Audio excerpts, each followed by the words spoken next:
Did you know that African typography has a rich, yet often overlooked history?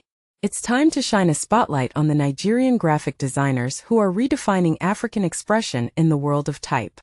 While many might assume typography is a Western-dominated field, Nigeria's visual culture has long embraced unique letter forms, from hand-painted shop signs to vibrant Danfo buses, that tell stories of regional dialects and everyday life.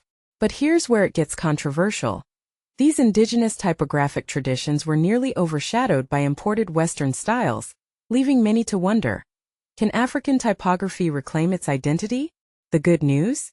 A new wave of Nigerian designers is rising to the challenge, blending digital innovation with traditional sensibilities to create fonts that are unapologetically African. These designers are not just preserving their heritage, they're pushing it onto the global stage. And this is the part most people miss.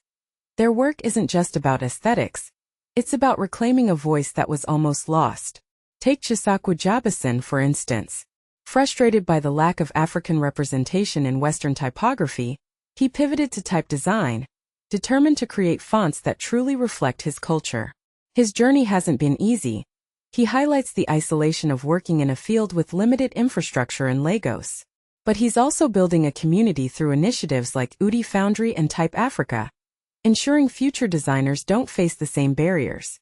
His latest project, Mekanikal Display, is a bold, industrial-inspired font rooted in African vernacular, complete with beveled cuts that nod to workshop aesthetics. It's a perfect example of how African typography can be both modern and deeply cultural. Then there's Seyi Olusanya, who sees type design as a way to both learn about and contribute to Africa's visual vernacular. He's on a mission to move beyond stereotypical African design tropes, creating typefaces like Danfo, inspired by Lagos's iconic bus lettering, and TAC, a collaboration with Google Fonts.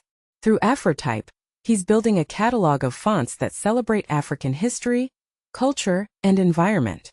But here's a thought-provoking question.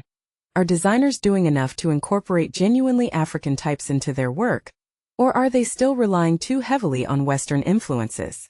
David James Udoh's story is equally inspiring.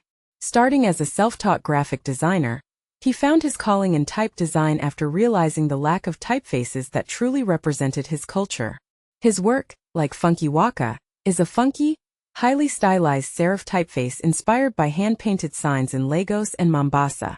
Through his visual archive, Emptor, he documents vernacular design culture, proving that creativity thrives even outside formal training. But this raises another question. How can we ensure these grassroots design traditions are preserved and celebrated, not just in Africa, but globally?